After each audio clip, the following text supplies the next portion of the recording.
बलदेव राम, सहायकाचार्य Hindi, government college Merta city, BA part 3, paper Hindi साहित्य second. Paper Hindi second के अंतर्गत मर्दुल्लाह सिन्हा जी के उपन्यास जो मेहंदी के रंग को विषय वस्तु के रूप में लिया गया है। उपन्यास के जो तत्व हैं इनके बारे में इस उपन्यास को पढ़ने से पहले जानकारी करना आवश्यक हो जाता है। आज उपन्यास के जो तत्व हैं, विशेष रूप से उपन्यास के तत्वों में जो कथानक है उसके ऊपर आज विचार विमर्श करेंगे।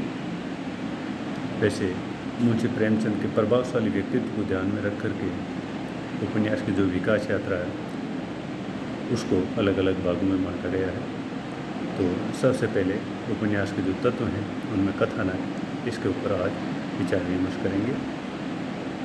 विद्वानों ने उपन्यास के 6 तत्व स्वीकार किए गए हैं। उपन्यास का जो सर्वप्रथम जो तत्व है वो कथानक या कथा वस्तु, एक प्रकार से ये उपन्यास की आत्मा कही जाती है।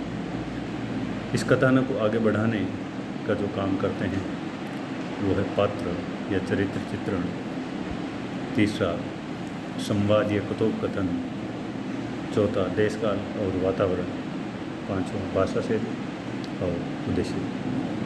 कुछ विद्वानों ने इनके अलावा भी द्वंद्व या दूसरे शब्द में उसको संघर्ष भी कहा जाता है, कुतूहल और सस्पेंस, इनको भी उपन्यास के तत्वों के रूप में स्वीकार किया है। परंतु ये तो केवल कौशल के अंग मात्र हैं, अलग से इनको काउंटेबल नहीं किया जाना चाहिए। वैसे देखा जाए तो कथा वस्तु और पात्र ही मुख्य तत्व हैं, बाकी का समावेश इन दोनों में एक प्रकार हो जाता है। देश काल या वातावरण कथा वस्तु का ही एक अंग है जो कथा वस्तु को स्वाभाविक और विश्वसनीय बनाता है।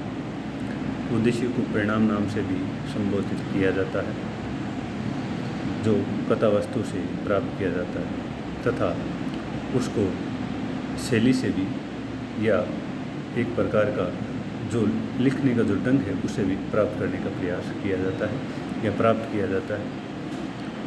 कथा वस्तु को कुछ और भी नामों से जाना जाता है, यथा कथानक, वस्तु, व्रत, इतिवृत्त, विषय वस्तु आदि नामों से भी जाना जाता है और इसको एक प्रकार से आत्मा भी कहा जाता है। उपन्यास में वर्णित कहानी या घटनाओं के समूह को कथा वस्तु नाम दिया जाता है। उपन्यास का ये सर्वाधिक महत्वपूर्ण एवं अनिवार्य तत्व है। इसके बिना उपन्यास की कल्पना भी नहीं की जा सकती। ये उपन्यास का प्राण तत्व है, अतः इसकी योजना विधिवत होनी चाहिए तथा यह कथानक कुछ गुणों की दरकिरार रखता है, यानी इसमें कुछ गुण होने चाहिए। मौलिकता, जिसको एक प्रकार से नवीनता भी कह सकते हैं।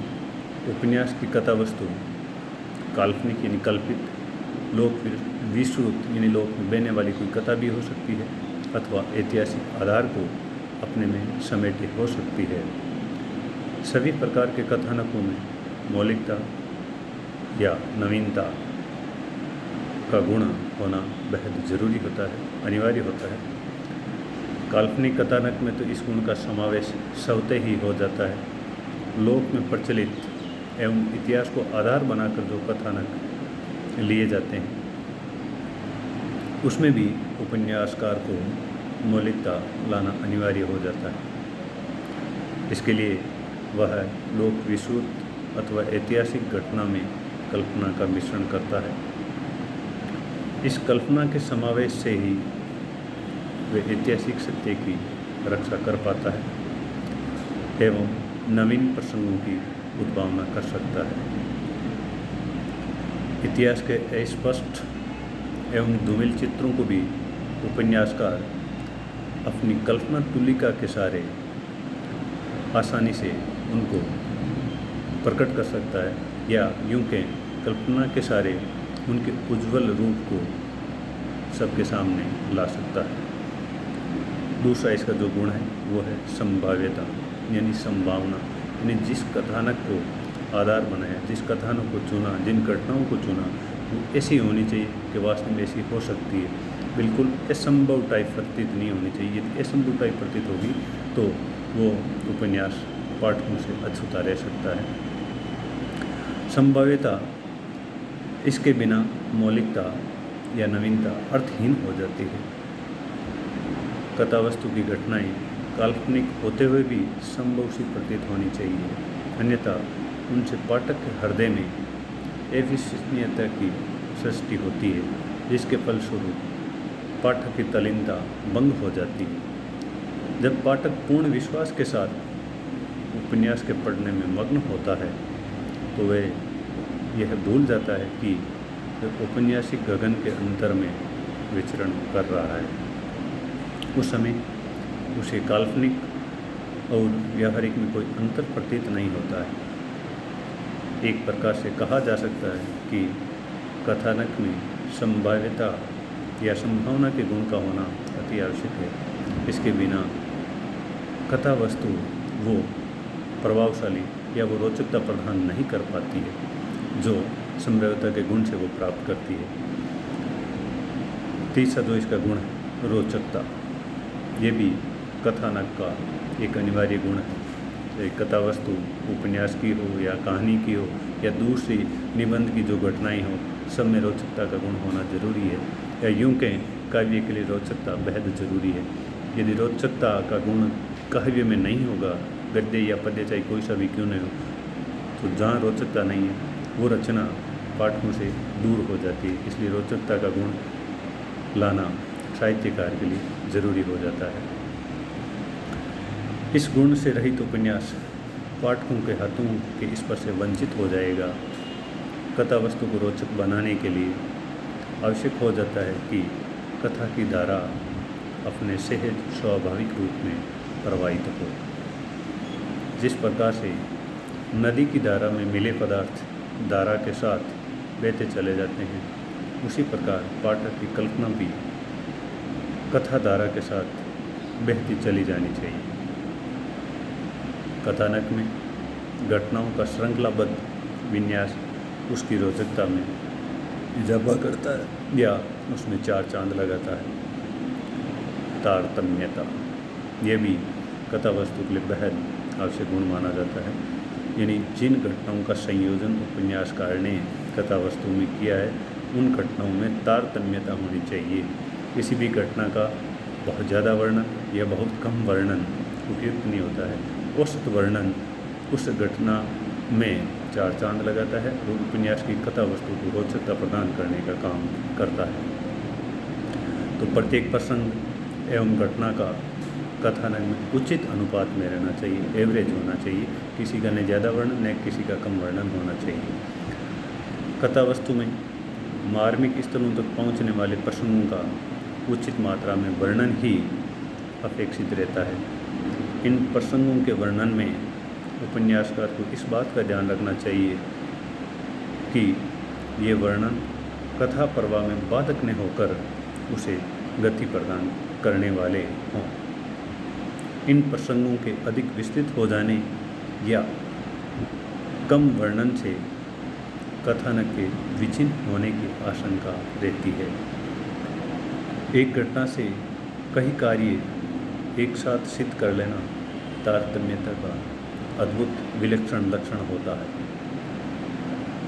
इसे एक प्रकार का साहित्यिक संक्षेप नाम दिया जा सकता है। इस प्रकार की घटना जिससे कथानक, पात्र या चरित्र चित्रण और देश काल सबका एक साथ चित्रण हो सके, यही तारतम्यता की विशेषता होती है। संघर्ष, ये भी कथा वस्तु का एक गुण है। कथानक को रोचक बनाने में संघर्ष की भी अपनी महत्वपूर्ण भूमिका होती है। यह संघर्ष व्यक्ति के अंतर जगत में घटित होता हुआ दिखाया जा सकता है।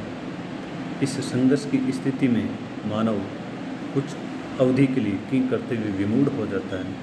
कभी एक भावना के धारा प्रवाह में बहता है और कभी दूसरी भावना तरंग उसे अपने अधीन कर लेती है।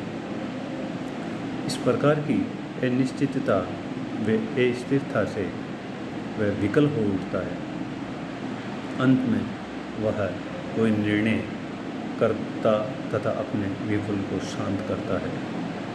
संघर्ष आंतरिक व बाह्य दो प्रकार का होता है तथा दोनों प्रकार का संघर्ष कथानक की रोचकता में वृद्धि करता है या उसमें इजाफा करता है।